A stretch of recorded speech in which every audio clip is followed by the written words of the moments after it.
注意看，奥沙利文明明有如此却非要用塞尔比的方式折磨塞尔比。白球一库轻贴粉球，一杆炸裂的斯诺克拍马赶到。这一局40分钟还没打完，奥沙利文干脆反客为主，连续高质量的斯诺克让塞大师痛苦不堪，过程极度让人舒适。塞大师上来一套弯弓射大雕的姿势，气势十足。导播迫不及待地给出解球线路，在100秒的长考过后，而比兄终于决定抬手出杆。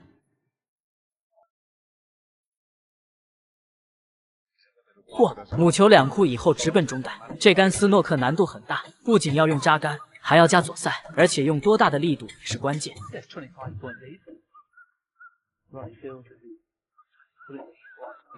火箭毫不犹豫放弃进攻机会，要让塞大师体验一下解球的快感。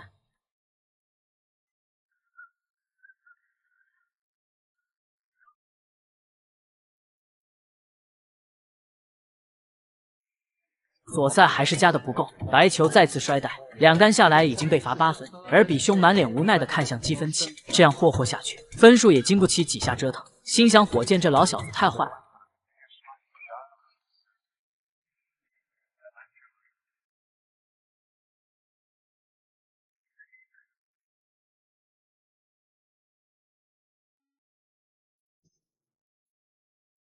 第3次终于成功解到，而且红球已经大漏。正当塞大师以为噩梦就要结束的时候，向来着急进攻的奥沙利文却一反常态，非常认真的又安排了一杆。这究竟是什么深仇大怨，能让火箭忍得住3次放弃进攻机会？太残暴了！这次直接贴死篮球，相比第1杆难度更大。好在火箭球风是纯进攻型的，这么强大的做球能力，如果他喜欢折磨人的话，那这些年的斯诺克台坛，不知道有多少人要叫苦连天。塞大师紧锁眉头，围着球桌转了又转，抓耳挠腮也想不出应对之策。习惯了做球给别人出难题的塞大师，显然很不适应这样的身份互换。奥沙利文一副还没解恨的表情，不让你解到超分，这局就肯定没完。2分钟的长考过后，塞尔比决定用带脚来解。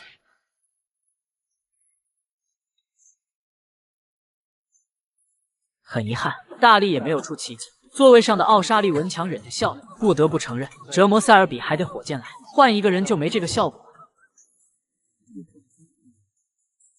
眼看带脚解球无望，塞尔比调整了线路，看看效果如何。右侧2库的线路还是无解，而且母球第3次摔袋，而比兄这次是真的呆住了。奥沙利文探出脑袋，也不知道这是为了看球呢，还是为了看人呢？塞大师只能用擦粉的借口，脑子飞速寻找应对之策。世锦赛第1局就这么难看，火箭真的一点面子都不给啊！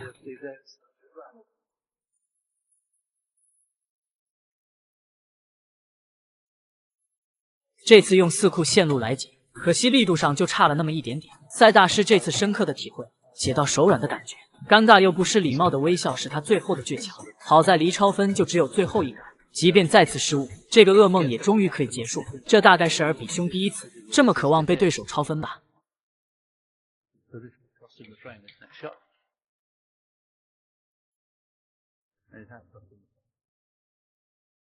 还是没能出现奇迹，终于可以坐下来缓一缓了。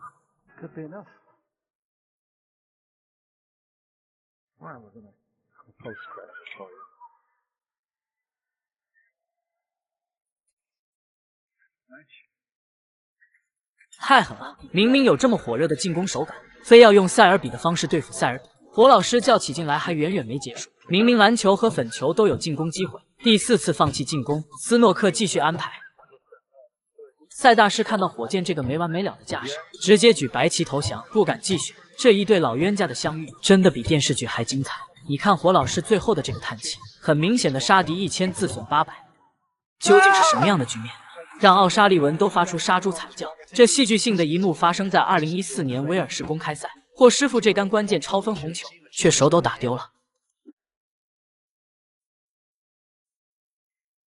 看着停在袋口的红球，霍师傅面如死灰的当场呆住。虽然自己暂时领先64分，但是对手可是火箭，这样的失误足以致命。火箭并不着急打进袋口的红球，选择了超大角度的中袋。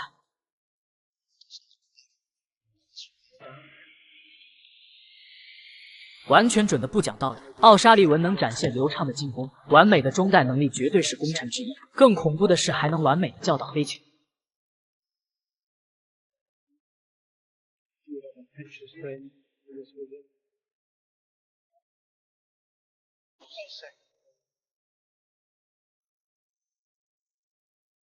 黑球预留了 K 球的角度，火箭这是迫不及待的要先来处理难题，这风格就很火箭，总是喜欢让局面先难后易。好球！火箭的 K 球真的是百看不腻，即便其他选手偶尔也能打出这样的 K 球，但是跟奥沙利文相比，那份骨子里的丝滑简直就是天差地别。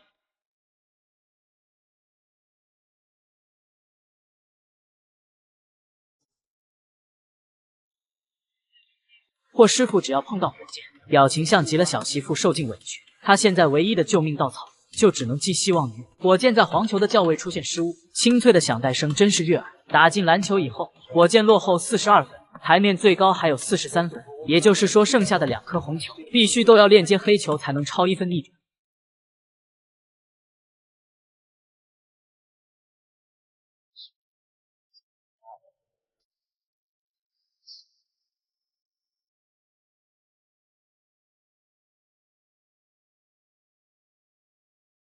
低杆右塞用的真是炉火纯青，白球2库精准的叫到黑球手摆位，逆天的准度配合细腻的校位，这样的火箭，奥沙利文来了也挡不住。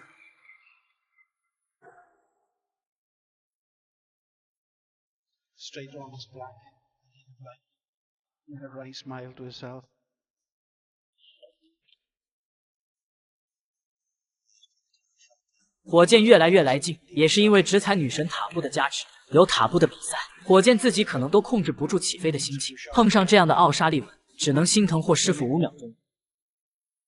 经典名场面来了，黑球没有留出向上的角度，火箭罕见的发出杀猪叫声，但是仅仅过了几秒钟，奥沙利文就已经想出了破解之道。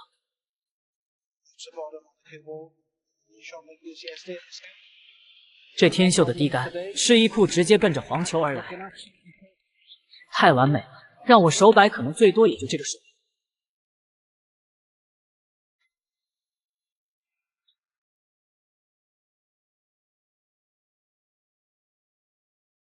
最后的保险也被火箭轻松化解，霍师傅只能用苦笑来掩饰内心的伤痛。一个小小的失误就被按在凳子上起不来，御用背景板真的太惨了。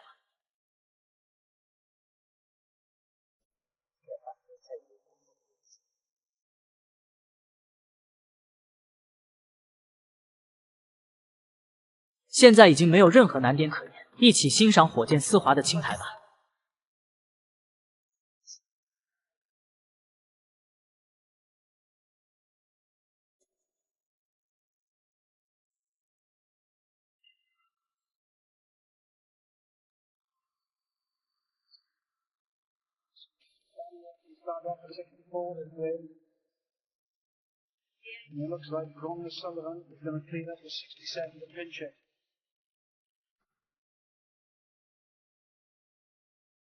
65比64，火箭完美超1分逆转比赛，这就是火箭，一个不能给他一点机会的。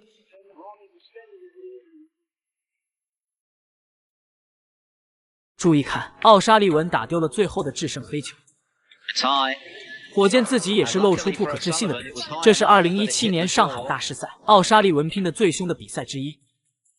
太精准了，在翻带王希金斯面前秀翻带，简直就是杀人诛心。而接下来的这个乱局，火箭更是让现场球迷大饱眼福。杆杆响带，精准无比，裁判扯着喉咙让现场安静都无济于事。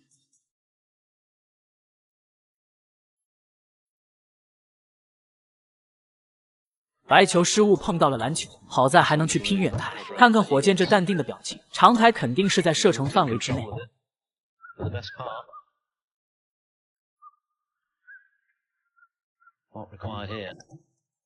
好球！这清脆的响带声真是悦耳。不过难题依旧没有解开，白球走少了，蓝教红需要费点功夫了。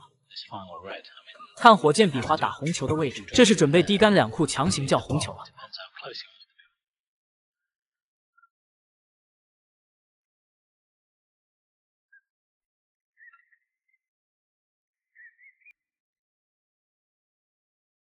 太漂亮了！白球吃2库完美绕开黄球，这样的神仙走位，直接让现场的中国球迷看寒了。火箭就是这么神奇，不管多困难的局面都能从容不迫，天马行空的想法配上完美实现的杆法，真是让人如饮美酒一般的享受。to take a 3-1 lead, and that was blind. Yeah. Well, he can take anything here for this final ring. When he hit it, Phil, I thought he'd under-hit it, actually. That side was still on the white, wasn't it? Because it fizzed off the cushion, didn't it? Yeah, it was a Billy fizz.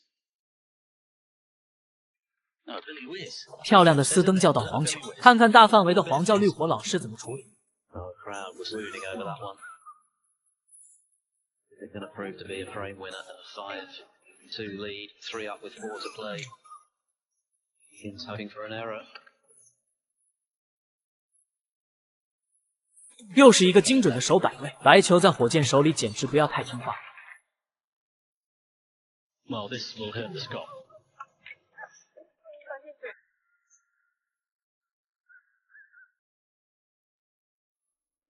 Needs them all. 这杆篮球走少了，流出的大角度会影响粉球的校位吗？好一个直下斜上，这已经是最极致的走位了。虽然没能调整到最舒服的角度，但是粉球总算是有进攻的线路。如果换一个人，进攻恐怕早就断了 N 次了。Well, he just dropped this in. I'll go around the table. Again, it's not just the passes; it's position required on the black. I think he's got to go around the table here. He's got more. 太准了，准到让人觉得太轻松了。这就是奥沙利文的魔力，总是让看球的人觉得斯诺克太简单。这个角度感兴趣的朋友可以去球房自己尝试一下，要顾及准度的同时，还要走位黑球，真的会把人难哭的那种。5-2, seismic frame, big moment in this match. 嚯，太遗憾了，最后的制胜黑球却打丢，一路困难重重的走过来。火箭也有超负荷的时候，目前51-50，紧张刺激的抢黑大战正式上演。能现场看到两位顶级大师抢黑，球迷这票买的太值了。只不过热闹的现场气氛太费现场裁判的嗓子。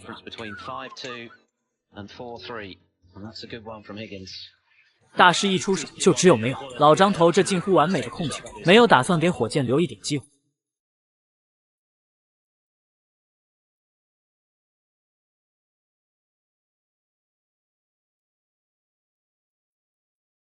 嚯，一个全台的距离，火箭选择薄球防守，如此骚气又大胆的操作，老张头佩服的连连敲桌示意。753节在英国被称作921代，历经30年的大浪淘沙，依然是斯诺克无法撼动的巅峰。看似漫不经心的防守，每一杆都近乎完美。相比之下，现在的新生代球员打球还是真的太粗糙了。Higgins has been hanging on today. He could somehow win this frame. He's only one behind. It's still very much game on. Look at this. Excellent.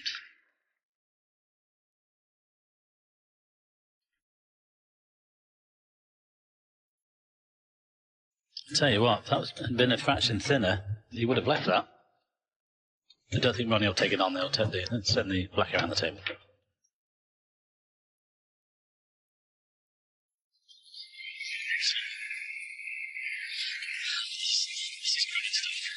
枯燥的防守，在两位大师的手下别有一番风味。面对都不肯先漏球的争夺，究竟谁能先打破僵局呢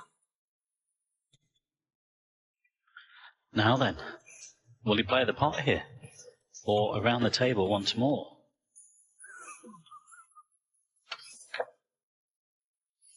There's your answer.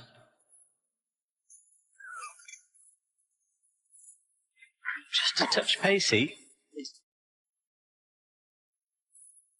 老巫师这杆两边分，完全没有任何毛病，但是不愿意耗下去，再次用上了希金斯的绝招。